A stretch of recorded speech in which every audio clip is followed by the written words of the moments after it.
एक गांव में अर्जुन नाम का बहुत ही गरीब लोहार रहा करता था। अर्जुन अपनी दुकान पर लोहे की वस्तु को हथौड़े से पीट रहा था कि तभी गांव का कन्हैया नाम का एक व्यक्ति अर्जुन के पास आया।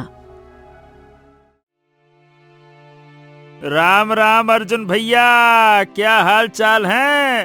अरे भाई, काफी समय से देख रहा हूँ कि तुम लोहारगिरी का काम तो बड़ा मन लगा के करते हो। एकदम खटर पटर ठोका पीटी चलती रहती है। लेकिन भैया, जितनी तुम्हारी मेहनत है उस हिसाब से ग्राहक की भीड़ तो कभी ना देखी। मतलब मुश्किल से इक्का दुक्का ग्राहक आ जाए तो बड़ी बात है, वो भी हफ्ते 2 हफ्ते में। उसके बाद भी भैया गजब है, हिम्मत नहीं हारते और लोहारगिरी का काम तो एकदम मन लगा के करते रहते हो और जीवन भर करते ही रह जाओगे। इतना कहकर कन्हैया हंसने लगा और मजाक उड़ाते हुए अर्जुन से दोबारा बोला। वैसे तुमको पता है अर्जुन, तुम्हारे पीठ पीछे गांव वाले तुम्हें फूटी किस्मत वाला लोहार कह के संबोधित करते हैं। जो मेहनत तो करता है लेकिन उसे मेहनत का फल नहीं मिलता। ओ भैया, मेरा मजाक उड़ाने आए हो या किसी काम से आए हो? अगर मजाक उड़ाने आए हो तो वो तो तुम उड़ा ही चुके हो, और अगर कोई काम हो तो बताओ, नहीं तो मैं अपना काम करूं मन लगाकर। मुझको कोई काम होगा वो भी तुमसे? अलुआ काम। तुमसे काहे काम करवाएंगे भैया? मेरी मती मारी गई है क्या जो तुमसे काम करवाऊं? सारा गांव जानता है कि तुम कुशल लोहार नहीं बल्कि फूटी किस्मत वाले लोहार हो। और इस बात की सच्चाई अगर कोई जानता है ना, तो वो तुम्हारी पत्नी गौरी है, जो हमेशा गांव वालों से कहती है कि तुमसे विवाह करके तो उसकी किस्मत ही फूट गई। चलो भैया, करो मन लगाकर काम करो, लगे रहो। इतना कहकर कन्हैया चला गया और अर्जुन की आंखों में आंसू आ गए और फिर से काम पर लग गया। शाम को अर्जुन थका हारा घर पहुंचा। उसकी पत्नी गौरी क्रोधित होकर उससे बोली, आज कितनी आमदनी हुई? जितनी भी आमदनी हुई है वो धन मेरे हाथ में रख दो। ए गौरी, गांव वाले मेरा मजाक उड़ाते हैं, लेकिन तुम तो मेरी पत्नी हो ना, कम से कम तुम मेरा मजाक मत उड़ाओ। सारा दिन ग्राहक के इंतजार में बैठा रहा लेकिन कोई भी नहीं आया। ये सुनकर गौरी और क्रोधित हो गई। ये कोई नई बात नहीं है, एक बात कान खोलकर सुन लो। अगर सब कुछ ऐसे ही चलता रहा तो मैं तुम्हें छोड़कर चली जाऊंगी। मैं सारा जीवन गरीबी में व्यतीत नहीं कर सकती। अर्जुन कुछ नहीं बोला और चुपचाप लेट गया। अगली सुबह अर्जुन काम पर जाने वाला था कि तभी गौरी बोली, सुनो, शाम को जब आना तो मेरे लिए थोड़े से फल लेते आना। कम से कम इतना तो कर सकते हो, या वो भी नहीं कर सकते? अर्जुन कुछ नहीं बोला और चुपचाप अपनी दुकान पर आ गया और लोहे को पीटने लगा। कुछ देर बाद एक ग्राहक अर्जुन के पास आया। ओ लोहार, ए भाई सुनो, मेरे घोड़े की नाल टेढ़ी हो गई है, क्या तुम उसे सही कर दोगे? अर्जुन की आंखों में चमक आ गई। हाँ भैया, क्यों नहीं, लाइए। अर्जुन ने घोड़े की नाल ठीक कर दी। ये लो। अर्जुन सिक्के देखकर खुश हो गया। हाँ, चलो अच्छा है, आज कम से कम ग्राहक तो आ गया। अगर खाली हाथ घर जाता तो मेरी पत्नी तो घर आसमान पे उठा लेती। चलो। शाम को अर्जुन फल वाले की दुकान पर गया। ए भैया, ये सेव क्या भाव दिए? क्या बात है अर्जुन, लगता है कि आज तुम्हारी दुकानदारी हो गई है, जो तुम मुझसे सेब खरीदने चले आए, वरना तुम तो मेरी दुकान से होते हुए नीचे नजर करके ऐसे भागते हो जैसे मैं तुमको पकड़ा ही लूंगा। दुकानदार अर्जुन का मजाक उड़ाने लगा। अर्जुन क्रोधित हो गया। ओ भैया, मैंने सेव के भाव पूछे हैं। अगर मेरे मजाक उड़ाने से फुर्सत मिल गई हो तो भाव बता दो, नहीं तो जाऊं फिर। दुकानदार ने सब भाव बताए। अर्जुन ने कुछ धन दिया और फल ले लिए और घर की ओर चलने लगा।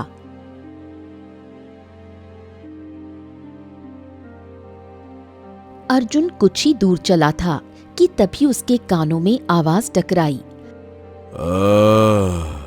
मैं 2 दिन से भूखा हूँ, क्या तू मुझे खिला सकता है? अर्जुन ने पलट कर देखा। एक साधु बैठा हुआ उसे देख रहा था। इस गांव के लोग बड़े ही क्रूर हैं। इस रास्ते से न जाने कितने यात्री गुजर चुके, लेकिन किसी ने मेरी भूख पर तरस नहीं खाई।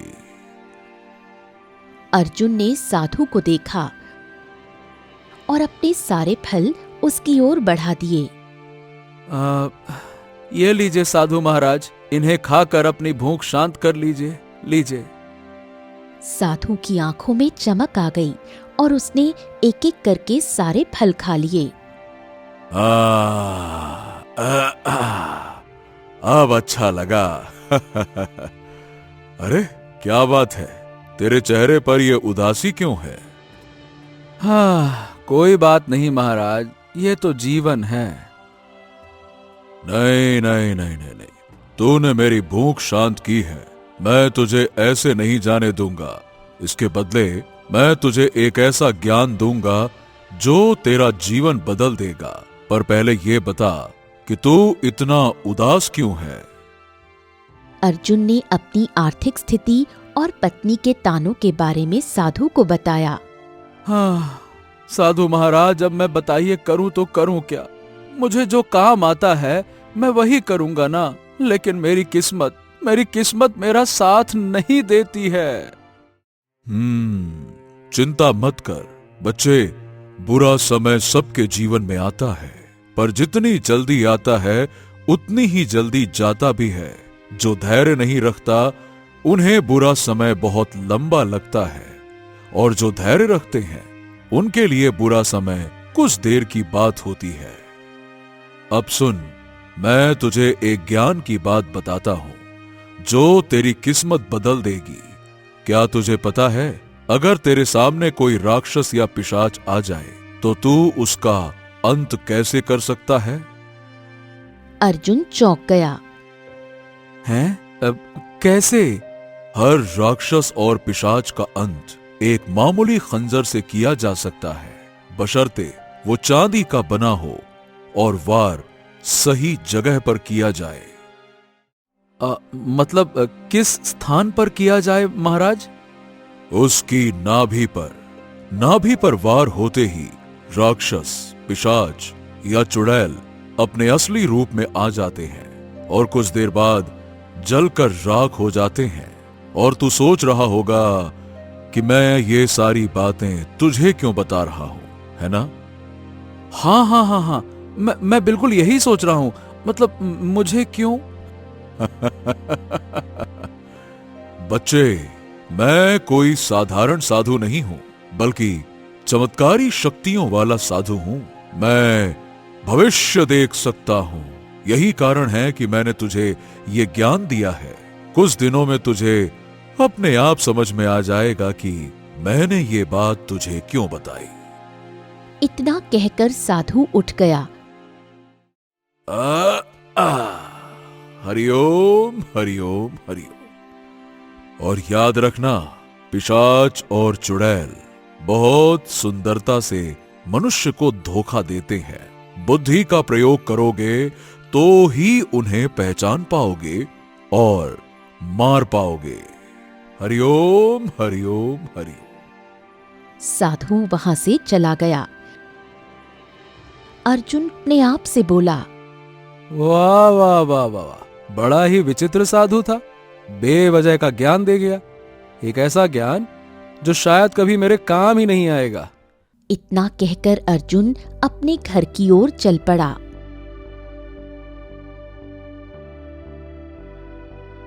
घर पर जाते ही अर्जुन की पत्नी गौरी ने उससे पूछा, क्या हुआ, मेरे लिए फल नहीं लाए? अर्जुन ने सारी घटना गौरी को बताई। ये सुनकर गौरी क्रोधित हो गई। तो तुम एक 2 कौड़ी के साधु को मेरे फल खाने को दे आए और मुफ्त का क्या लेकर आ गए? क्या बात करती हो गौरी तुम? मैंने ज्ञान की वजह से उन्हें फल नहीं दिए थे। वो भूखे थे, बेचारे भूख से तड़प रहे थे। और तुम जानती हो कि मैं कभी किसी साधु या शिक्षक को खाली हाथ नहीं लौटाता।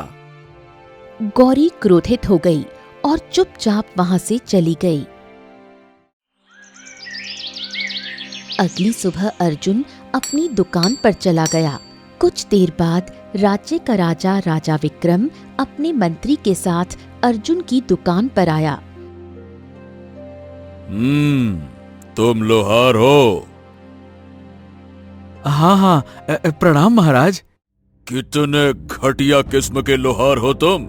इतनी बुरी गुणवत्ता वाला लोहा रखते हो, हैं? तभी तो तुम्हारी दुकान पर कोई ग्राहक नजर नहीं आ रहा और तुम्हारी दुकान पर एक तरह से कुत्ते लौट रहे हैं। महाराज, ये जंग खाए हुए लोहे की तलवार का दोष है। ये तलवार तो बेकार पड़ी हुई है। अगर आपको अच्छी गुणवत्ता वाली लोहे की तलवार चाहिए तो मैं बना सकता हूँ महाराज। राजा विक्रम ने अर्जुन को धक्का दिया। अरे बंद कर अपनी बकवास। तभी गांव का मुखिया वहां आया। क्षमा कीजिएगा महाराज, क्षमा कीजिएगा, माफ कर दीजिए। ये इस गांव का सबसे बेकार लोहार है। पूरा गांव इसे फूटी किस्मत वाला लोहार कहता है। राजा विक्रम क्रोधित होकर अर्जुन को देखने लगा। तभी मंत्री बोला, महाराज महाराज महाराज, आप अपने गुस्से को शांत कीजिए ना। चलिए हम आगे भी चलते हैं, अभी बहुत बड़ा गांव है। आइए आइए महाराज, आइए। राजा विक्रम मंत्री के साथ आगे बढ़ गया। अर्जुन की आंखों से आंसू बहने लगे। हाँ, क्यों रे फूटी किस्मत वाले, तू इस गांव को छोड़कर चला क्यों नहीं जाता? बहुत ही खुशनसीब होते हैं वो गांव जहां महाराज दौरा करते हैं। कितने खुश लग रहे थे महाराज, लेकिन जैसे ही तेरी दुकान पर आए, सत्यानाश, उनके चेहरे का रंग उड़ गया। बदनसीब कहीं का। मुझे तो डर लगता है कहीं तेरी फूटी किस्मत पूरे गांव को न ले डूबे। नालायक कहीं का। इतना कहकर मुखिया वहां से चला गया। अर्जुन उदास हो गया। दुकान में उसका मन नहीं लगा।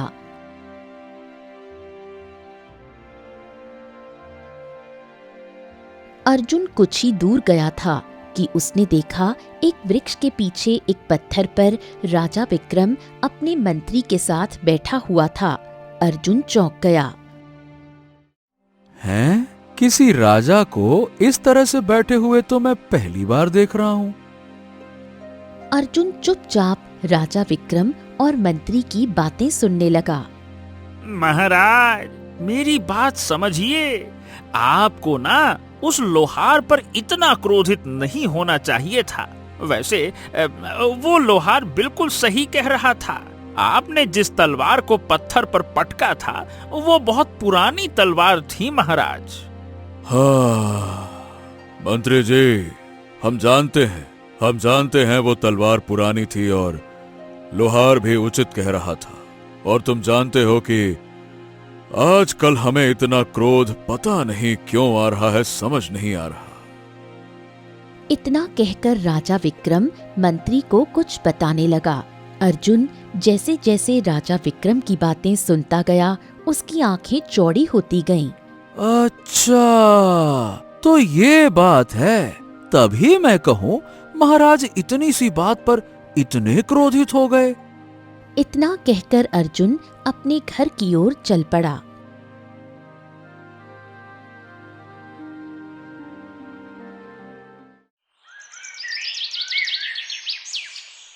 अगली सुबह अर्जुन सोकर उठा और दुकान पर जाने की तैयारी कर रहा था कि तभी उसकी पत्नी गौरी वहां आई।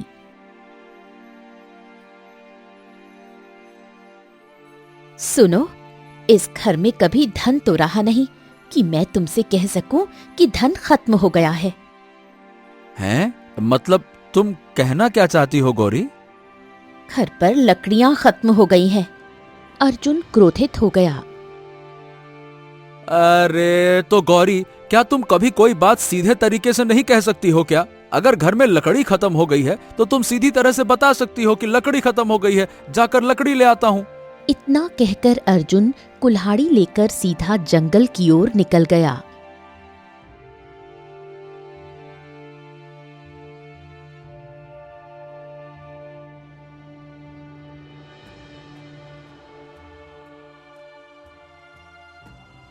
अर्जुन गुस्से में था, इसलिए वो जंगल की गहराई तक आ गया। कुछ दूर पर अचानक उसके कदम रुक गए। वो इधर उधर देखने लगा।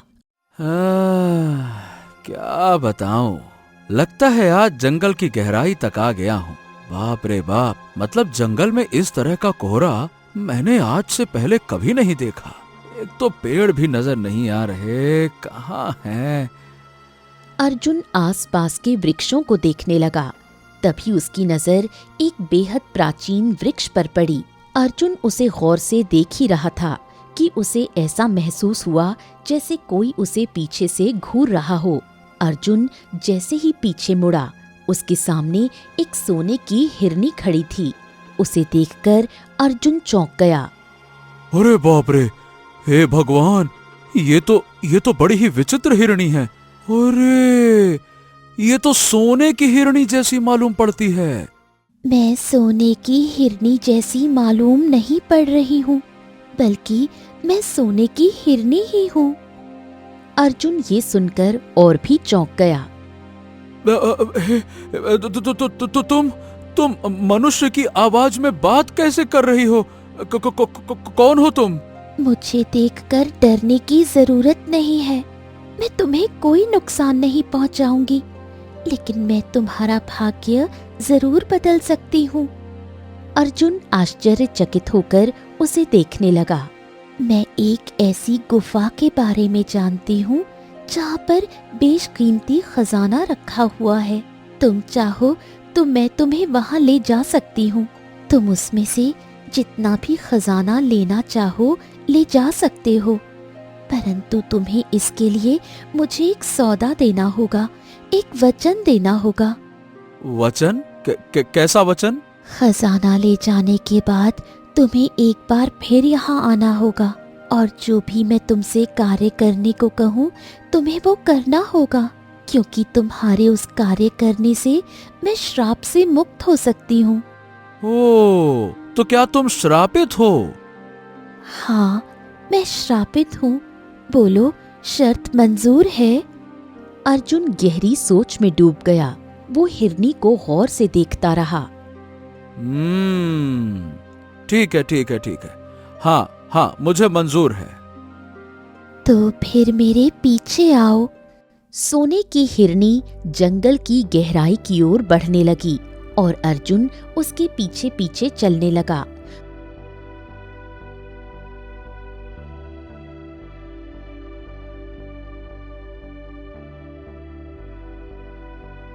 बहुत देर बाद उन्हें एक गुफा नजर आई। इसी गुफा के अंदर ढेर सारा खजाना छुपा हुआ है। तुम जितना चाहो उतना खजाना ले जा सकते हो। अर्जुन गुफा में गया तो उसने देखा ढेर सारे सोने के सिक्के, ढेर सारा सोना और चांदी पड़ा था। ये देखकर अर्जुन चौंक गया। बाप रे बाप, हे प्रभु, ये तो चमत्कार हो गया। यहाँ तो वास्तव में इतना सारा खजाना है कि मैं बहुत धनवान हो सकता हूँ। वाह वाह वाह वाह वाह वाह। तुम इसमें से जितना भी सोना ले जाना चाहो ले जा सकते हो, परंतु अपना वचन याद रखना, तुम्हें कल यहाँ आना होगा। चिंता मत करो, मैं अपने वचन का मान रखूंगा।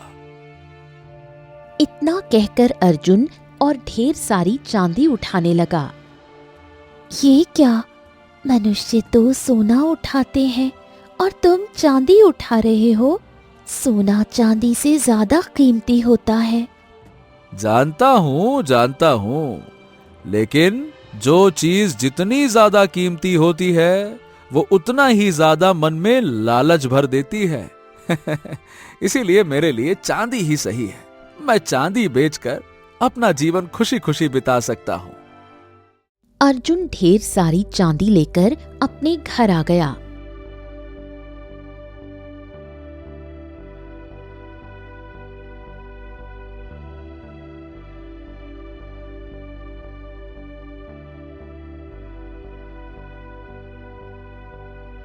घर पर अर्जुन के हाथ में ढेर सारी चांदी देखकर उसकी पत्नी गौरी चौंक गई। ये क्या? तुम्हारे पास इतनी चांदी कहाँ से आई? अर्जुन ने पूरी घटना अपनी पत्नी गौरी को बताई। हे भगवान, तुम्हारे जैसा मूर्ख मनुष्य मैंने देखा ही नहीं। तुम्हारे पास सोना पड़ा हुआ था, लेकिन तुम चांदी उठा लाए। उसकी एक वजह है गौरी। कौन सी वजह? वजह यह है कि नहीं, वजह मैं तुम्हें बता नहीं सकता क्योंकि तुम समझोगी नहीं। इतना कहकर अर्जुन चुपचाप वहां से चला गया। अगले दिन अर्जुन चुपचाप उठा और उसी स्थान पर आ गया जहां उसे सोने की हिरनी मिली थी। सोने की हिरनी ने अर्जुन को देखा और चौंक गई।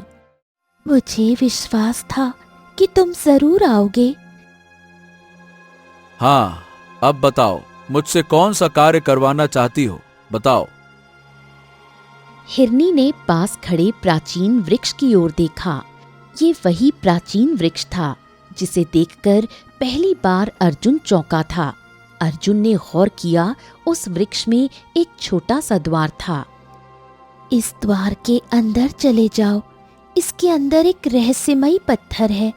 तुम उस पत्थर को तोड़ देना। जैसे ही तुम उसे तोड़ोगे, मैं अपने असली रूप में आ जाऊंगी। अर्जुन ने कुछ पल सोचा, फिर गंभीर स्वर में कहा, ठीक है।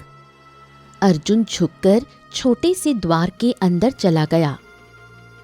अगले ही पल रंग बिरंगी किरणें फैली और अर्जुन अचानक गायब हो गया। जब उसकी आंखें खुली तो उसने खुद को एक बड़े सुंदर और पूरी तरह सोने के बने महल में खड़ा पाया।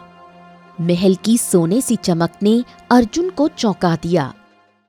हाँ, ये क्या है? उसने तो कहा था कि वृक्ष के अंदर एक पत्थर है जिसे तोड़कर वो श्राप मुक्त हो जाएगी, लेकिन मैं ये कहाँ आ गया? तभी अर्जुन के कानों में एक स्त्री का मधुर स्वर गूंजा। उसने तुमसे झूठ कहा था। वो एक पिशाचिनी है, एक चुड़ैल। जंगल में आने जाने वाले लोगों को पहले धन का लालच देती है और उन्हें इस वृक्ष के अंदर भेज देती है। ये महल मायावी है। तुम भी उसके जाल में फंस गए हो। उसने मुझे भी कैद कर रखा है। अर्जुन जैसे ही मुड़ा, उसके सामने एक बेहद सुंदर राजकुमारी खड़ी थी। मैंने आपको कहीं देखा है। मैं राजा विक्रम की पुत्री राजकुमारी सौम्या हूँ। कुछ दिन पहले जंगल में घूमने आई थी। वो सोने की हिरनी यानी चुड़ैल मुझे धोखे से यहाँ लेकर आ गई और मुझे कैद कर लिया। इतना कहकर राजकुमारी सौम्या फूट फूट कर रोने लगी। ओह, तो यहाँ से आजाद होने का कोई रास्ता है? कोई रास्ता नहीं। ये महल बहुत विचित्र है।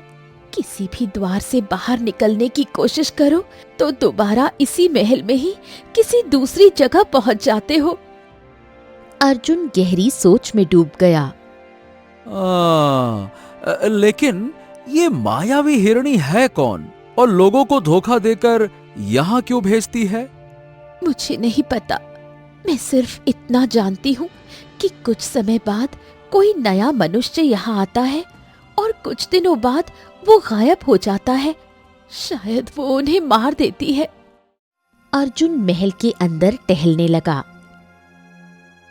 तभी अचानक उसे एक तेज सड़ी गली गंध महसूस हुई। अंदर देखकर अर्जुन का दिल दहल गया। वहां कंकालों का ढेर लगा हुआ था। इसी महल में पहले आए मनुष्यों के अवशेष। अर्जुन की आंखों के आगे अंधेरा छा गया और वो बेहोश होकर गिर पड़ा। कुछ देर बाद अर्जुन की आंख खुली। वो जमीन पर पड़ा था। सामने राजकुमारी सौम्या उसे देख रही थी। तुम अचानक बेहोश हो गए। ऐसा लगा जैसे किसी ने तुम्हारे शरीर का रक्त चूस लिया हो। अर्जुन तुरंत उठा और पास रखे आईने में खुद को देखा। उसका चेहरा पीला पड़ चुका था। तभी उसकी नजर आईने में राजकुमारी सौम्या पर गई। हाँ, लेकिन तुम तो कह रही थी कि वो चमक के साथ वृक्ष के बाहर प्रकट हुआ। सामने सोने की हिरनी खड़ी थी। कुछ ही देर में हिरनी भी रंग बिरंगी किरणों से बदलकर वास्तविक राजकुमारी सौम्या बन गई। मेरा शक सही निकला। जब मैं जंगल घूमने आई थी तभी चुड़ैल ने मुझे इस हिरनी में बदल दिया और खुद मेरा रूप लेकर आ गई। उसने मुझे सम्मोहित कर दिया और मैं उसके वश में थी। तुम्हारी वजह से मैं आजाद हो गई हूँ। लेकिन एक बात समझ नहीं आई, तुमने डायन को मारा कैसे? बात यह है कि कुछ समय पहले एक साधु महाराज ने बताया था कि चांदी के खंजर से पिशाचों और चुड़ैलों का अंत किया जा सकता है। जब तुम मुझे खजाने तक लेकर गई थी ना, तभी मैंने चांदी उठाई, ये सोचकर कि अगर तुम चुड़ैल निकली तो मैं उसी चांदी से तुम्हारा अंत कर दूंगा। राजकुमारी सौम्या भावुक होकर उसे देखने लगी। तभी रंग बिरंगा प्रकाश फैला और वही साधु प्रकट हो गया। हरिओम हरिओम हरिओम। मुझे शुरुआत से ही पता था कि तुम ही इस वृक्ष में रहने वाली चुड़ैल का अंत करोगे। इतना कहकर साधु प्रकाश में बदलकर गायब हो गया। राजकुमारी सौम्या अपने महल चली गई और अर्जुन अपने घर वापस आ गया।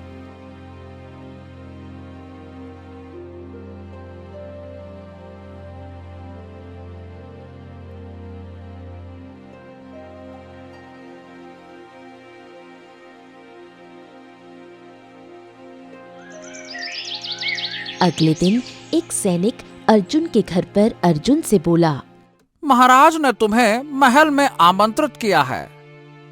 अर्जुन अपनी पत्नी गौरी के साथ महल पहुंचा।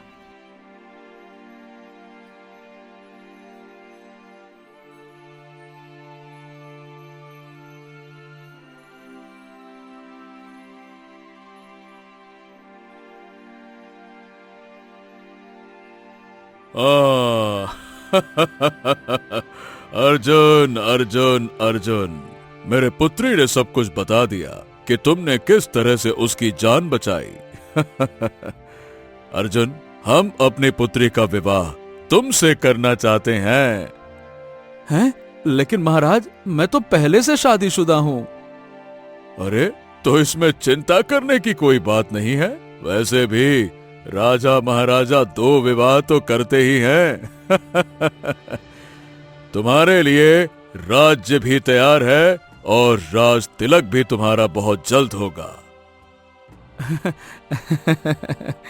धन्यवाद महाराज, परंतु मैं अपनी पत्नी गौरी से बहुत प्रेम करता हूँ। मैं किसी और के बारे में, माफ करिएगा, सोच भी नहीं सकता। गौरी ये सुनकर रो पड़ी। मैं अब तक आपको कितना गलत समझती रही और आप मुझसे इतना प्रेम करते हैं।